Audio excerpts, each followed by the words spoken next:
Sige. Dito sa sunod na video. XFM Katropa. Mr. Senate President, Mr. Presiding Officer.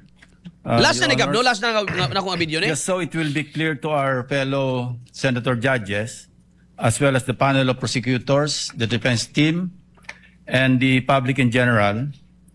Yesterday, after your election as presiding officer, you delivered your opening statement, portions of which I will either quote or paraphrase as follows. You stated, the Constitution states that conviction can only happen with the concurrence of 2/3 of all members of the Senate. And then you continued, with 24 members of the Senate, a literal interpretation of this means that conviction requires the affirmative vote of at least 16 senator judges.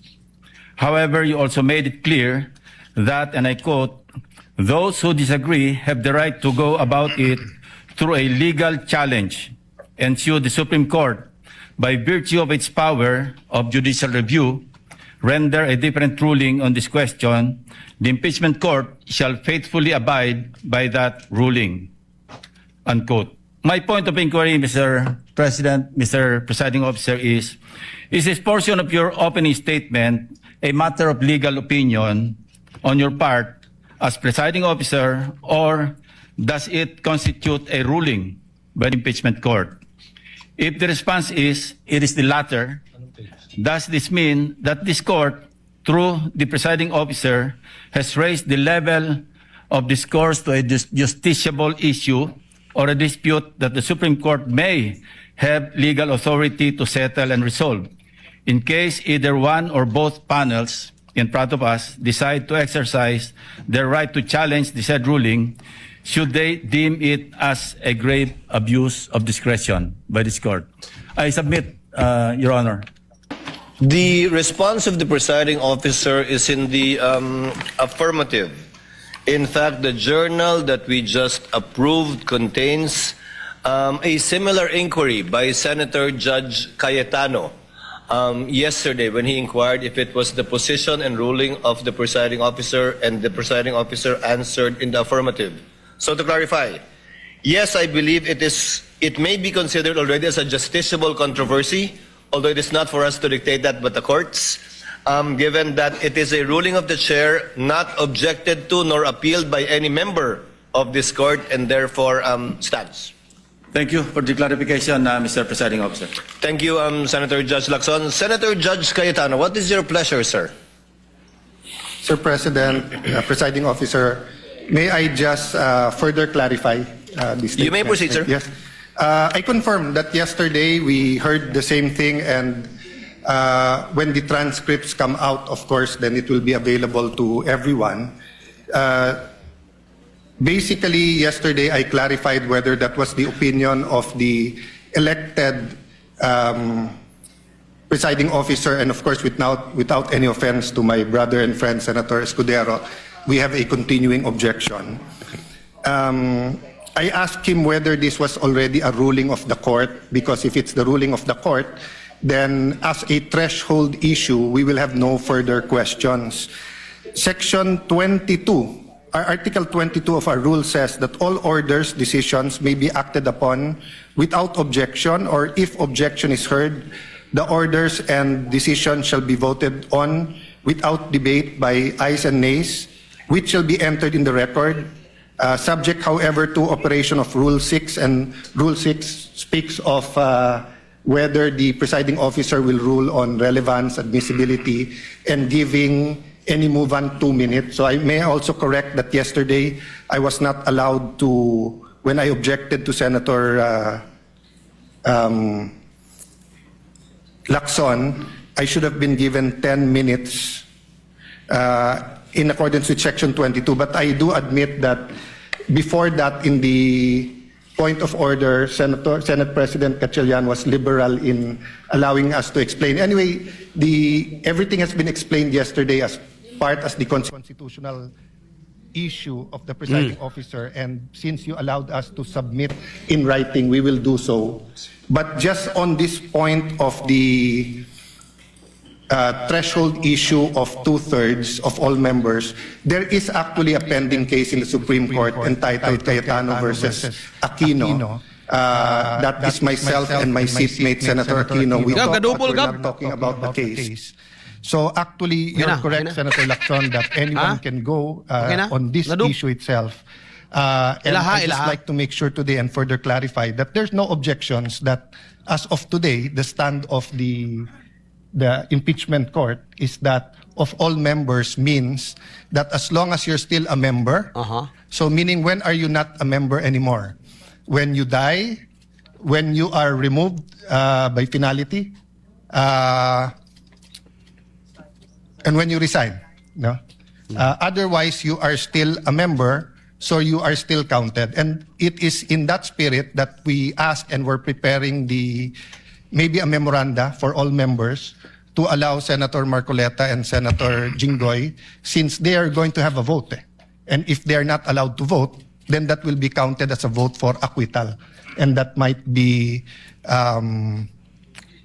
favorable to the defense rather than a part of giving a fair trial. So all I wanted to clarify today, Mr. President, is that we will continue to thresh out if there are any constitutional issues. But as of today, it is very clear that as a court, we have decided that 2/3 of 24, there are 24 members of the Senate today, 20 are present here today, but there are still 24 members, and 16 ang number of senators needed to convict on any of the articles, Mr. President.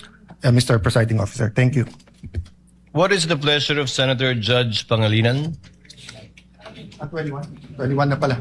Thank you, Mr. Presiding Officer, Mr. Senate President. Just to place on record that I would like to clarify that the ruling of the chair of 16 is as to the issue of whether the threshold number of conviction. The matter of whether or not Senators Marcoleta and Senator Estrada should be participating in the process of the trial is another matter that we will have to discuss perhaps in camera or on the floor at a later date, Mr. President. Noted. Okay. Alas 9:06 na may galantag nas bundag na i-comment diri si Raimundo. Ingon si Raimundo nga giilad lang si Cayetano daw. Giilad lang si Cayetano ni Cheese about 16 votes to convict to avoid delay. Napod siya theory diri nga gi-invoke lang basta-basta ni Cheese ang constitutionality sa 16, no, out of 24, 16 votes out of 24, which is concurrent, no, of the all the members mga higala of the Senate. So ilad lang kuno na mo na contention mga higala ni Raimundo. I don't think so mga higala. No, kay klaro maguna po sa constitution. Well, kung naay mga kung doon na mga higala ay mo challenge ana, mo pwede ingon ni Cheese adto mo sa Supreme Court. Because as of the moment, mga higala, wa pa may nagreklamo, no? So dapat mga higala gipabarog man na in the first pa lang sa una pa lang mga higala sa hearing, gipabarog man na. So dapat mao gyud na masaya masunod. Kung imo nang isaka dito sa Korte Suprema mo ingon ka i-challenge nimo na ba? Kay para nimo dunay justiciable controversy o para nimo ang Senado o ang impeachment court naghimo sila dunay grave abuse of discretion kay mo man ni mga higalay kinang ginatawag nga expanded kini mga higalang trabaho sa judicial review mga kaigsuunan. SC walay nakita nga abuse of power, so dili sila muaksyon sa petition. No, dili na mao, Sir Raimundo. If there is a justiciable controversy and pananglitan karon, actually malangan nigsamot yung ganiun ninyo ni. Ano man? The constitutionality of 16 inyong i-challenge vis-a-vis with the 20 na lang nga nabilin. Kay gusto ninyo usabon, no? Gusto usabon mga higala nga dapat dili 24 ang ihap ang basis kun dili 20 lang, no? is kung ato ning pang ipangutana, it would be the very least mota, no, of the case mga higala, of the issue nga kailangan sa nato ning i-settle ni kung 20 ba gyud 24 or mustik batak ato bang sundon ang iyong balaod nga concurrent of all its members and all means 24 or ang all means whoever is present. Kana man gud diha mga higala kuan karon. So tanaw na i-construe na siya asa man diha. Ang all ba is it referring to the 24 nga giingon sa the same constitution mga higala? Or ang 24 means kung kinsay presente, kung kinsay naa, way labot na priso, way labot nagtago, o walay labot absent.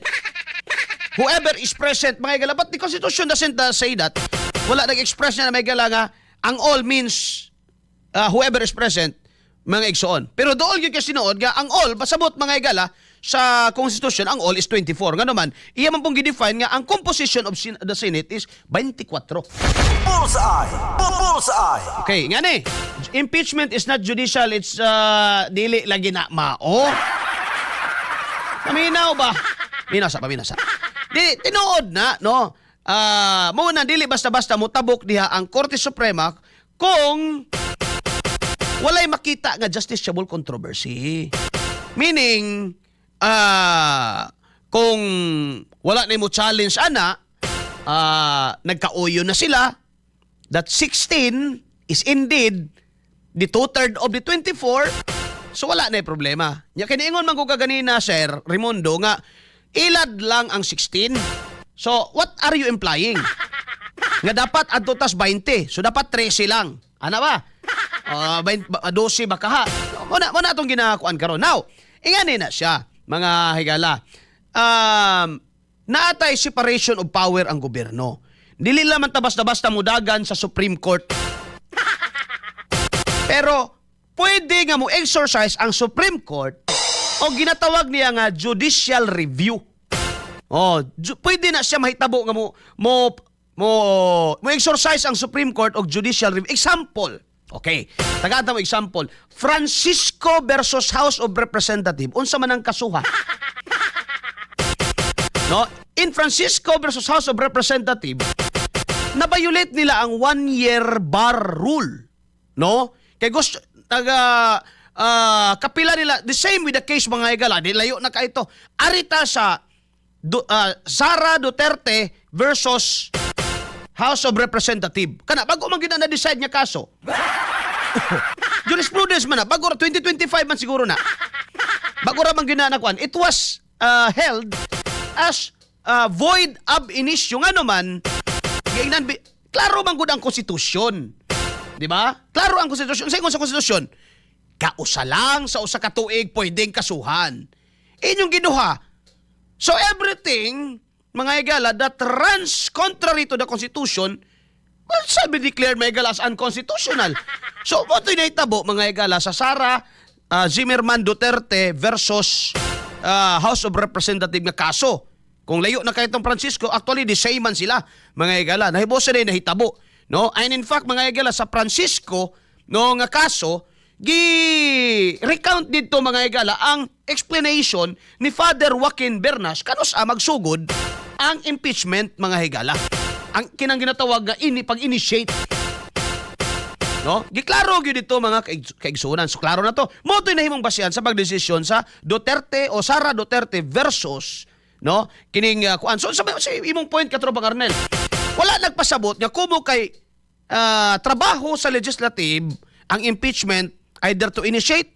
Ang pag-initiate mga higala is trabaho na sa kining HOR, House of Representative, and trial is para sa Senado na siya mga higala. But it doesn't mean nga maghimo na lang sila rule that runs afoul or in contrary mga higala sa konstitusyon. Dili pwede nga naman ang konstitusyon sa Pilipinas is supreme, imperious, mo'y masunod. Masabtan ba ko? Ay,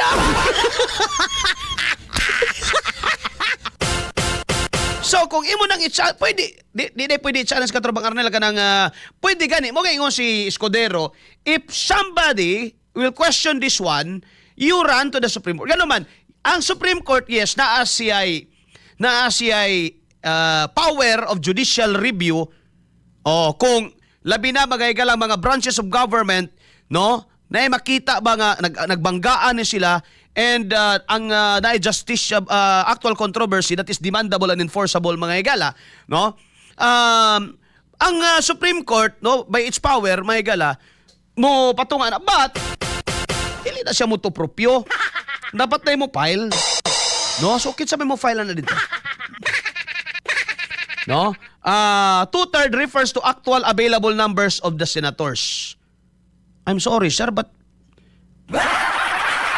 Pinuang!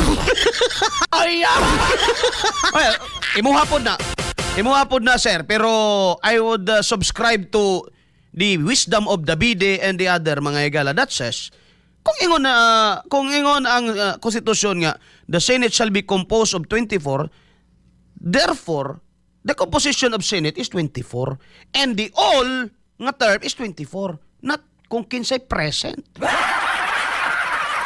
Sorry, basig ko kabasaan na, pero ang ako ang mga lagi basihan is kung say nasa Constitution. No, kung imong ginapasabot 13 gyud ang dapat, then I encourage you to exercise your right as a Filipino, no? If you you are convinced that you are a party proper or you have a locus standi or you have the legal standing to file the case, then file the case. Please, no? For the matter to be settled once and for all. Pwede na siya. Pwede na to. Encourage na to si Sir Raimundo Ribuca, sir. If you really believe and you are convinced nga based on the facts and your readings nga ang 2/3 is ang all. What I believe is 2/3? It's always 2/3 mga higala. Ang all man gud diri ang medyo lain-lain tag interpretation. No, lain-lain kita mga higala, we interpret according to our kita mga layman, no?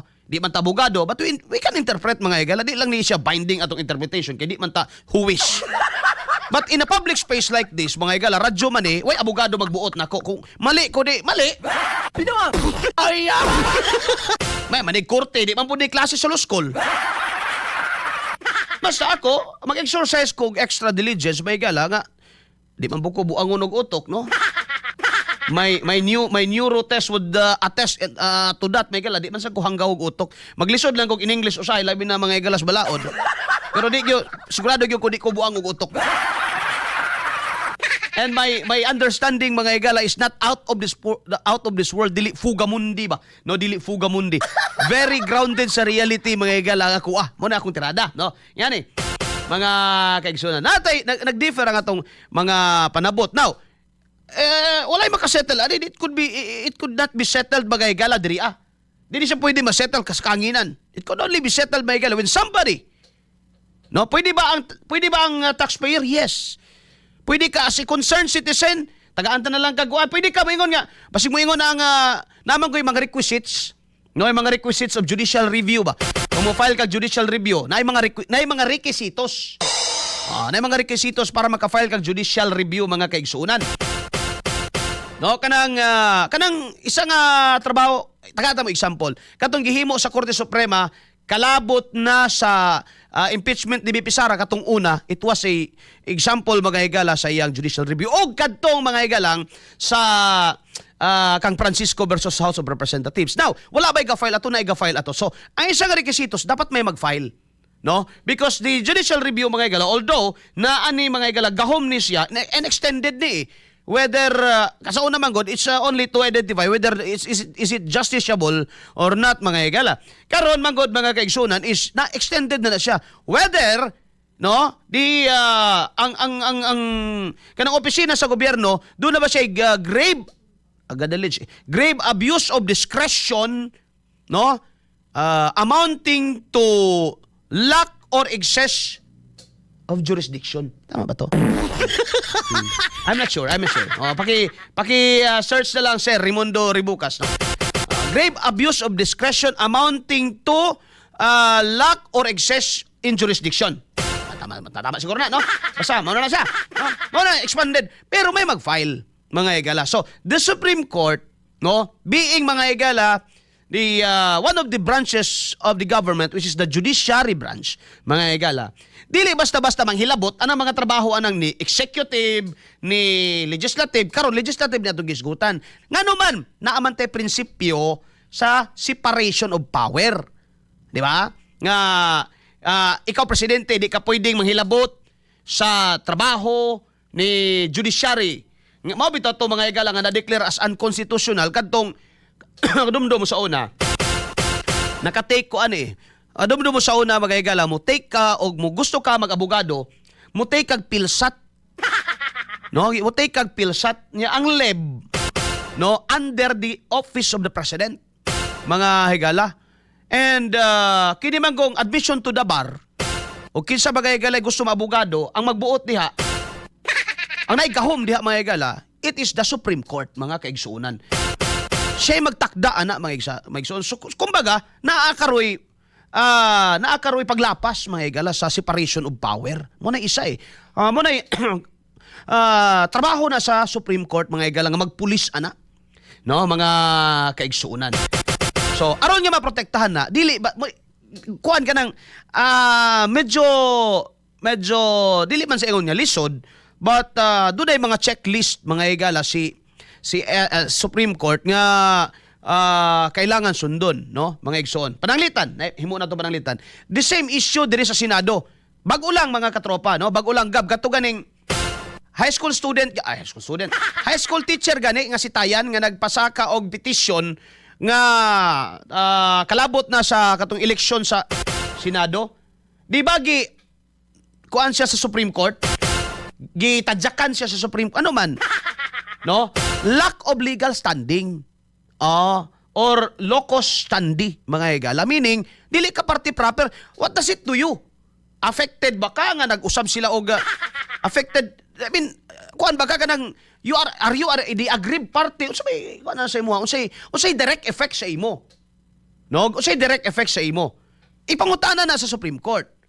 Pero naa sa mga cases mga higala nga mulusot bisan ang taxpayer suit mga higala kano man pananglitan mga train law mga yan no, apektado man ko RH kanang RH Imbong versus Choice RH no, kanang kaso mga higala RH law o kana mga higala pwede na siya kay ano man apektado man ko as Filipino citizen. Pero kadtong sa Senado nag-exercise gyud extra diligence mga higala ang Supreme Court ano man naman gyud separation of power, di basta-basta makapanghilabot diha nan.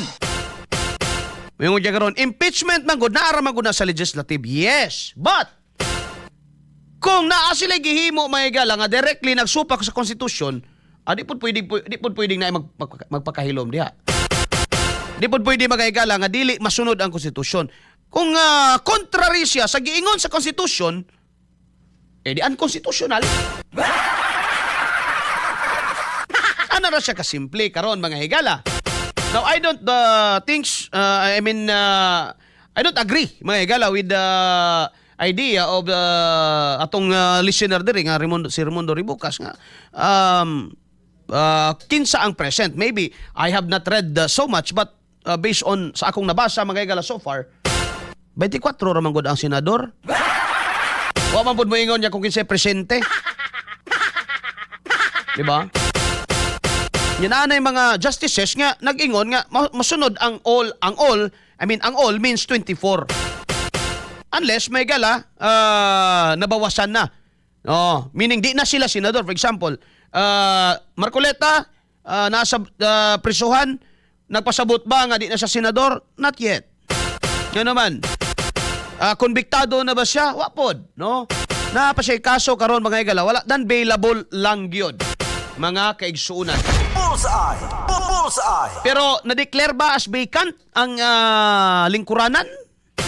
Wala, no? Di mo do kung mangutana ka karon, pila ka buk senador sa Pilipinas, 24 ang itubag sa imo ni Google or ni ChatGPT. No, 24 gyapon ang itubag sa imo. Ano siya mga higala? Sa to pa, di na maglali sana 24 yun. Nga naman nga significant kayo na, mga higala mo na ginaingon ako nga, kung naay mo pasakag kaso ana, which is we encourage our listener here, Mr. Raimundo Ribucas, sir, if you can, no? And if you have time. Basta i-comply lang tong mga tong mga na may justiciable controversy, tapos na ay kining tawag ani tanan naman ng mga checklist kanang transcendental importance, kanang exhaustion of administrative blah blah blah, no?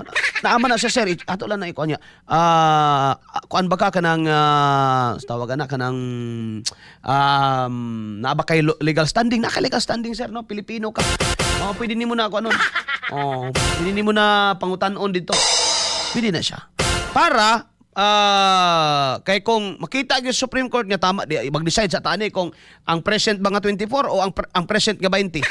I mean, ang 24 ba nga naa sa konstitusyon o ang 20 nga maoray wa mapriso. Pero di ba gud pwede nimong usab-usabon ana-anaon.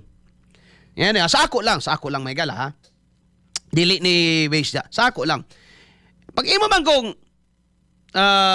ingon ta, sige himuon na tong 20 kay 20 ra may present karon. What if na napoy mapriso nila? So 19 na lang. So mag-adjust na punta. Wala nga na ang balaod, oy. Dili pwede nga na ang balaod, lastiko. Inat-inat, bindalo na siya. Muna konstitusyon sa bindalo. No, panalita na, sige, maka-decide ang Supreme Court. Okay, butang ta lang. Maka-decide, okay. 20 ra kay 20 ra may present. Nya oray karog makasuhan og pinakalit mga igala ang isa sila sa 20. Nya mapriso na pod. Ay di na pwede. Nya wa pa ka butar. Di pa pod pwede inon mo. Ayaw sa giserve na pabutaron sa nato. Bitaw.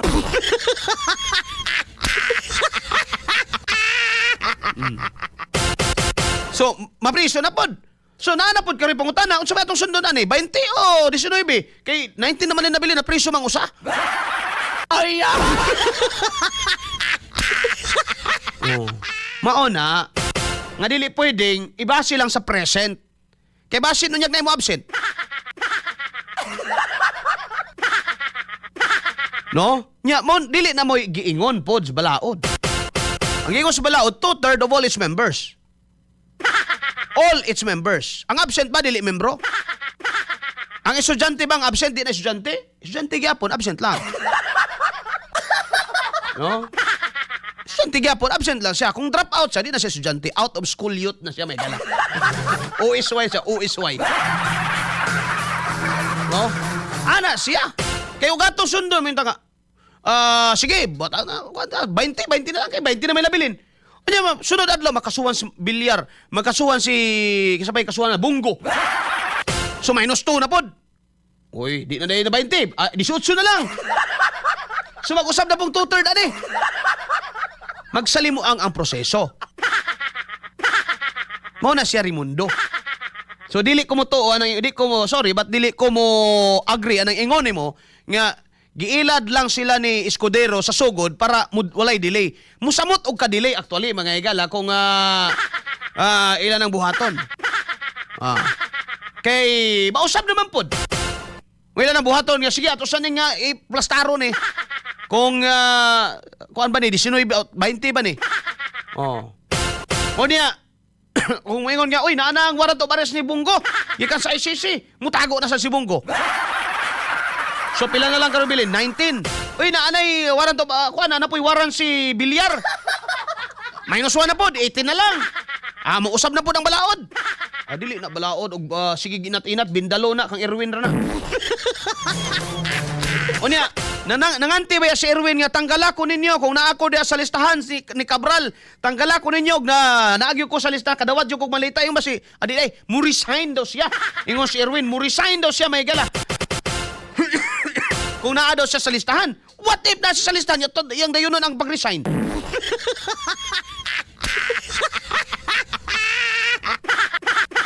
So minus na punta ang magsalimo ang proseso anaron. No, magsalimo ang proseso anaron mga higala, no? Mao na siya nga musunod sa konstitusyon. Kay kanang konstitusyon mga higala immutable man na. Di man na basta-basta na tong bawg-bawgo, di man na nato basta-basta ang ilis-ilisan lang. Pwede ka mag-construe diha. Pero dili ka pwede magbuot-buot. og imong kaugalingon di ka na to na pwede ilisag term. Kung unsa ingon niya nga term, mao gyud ay term niya. Pag mo ingon siya shall, di shall di ta pwede mo ingon og maybe, perhaps dili pwede kay ingon man siya shall. Mga kaigsuunan. Alas 9:38 na boss na bali ang lakson sa title. Laskon. Karon pa ko kabantay. Nabali daw gab. May pa si Robert Ate kay nakabantay.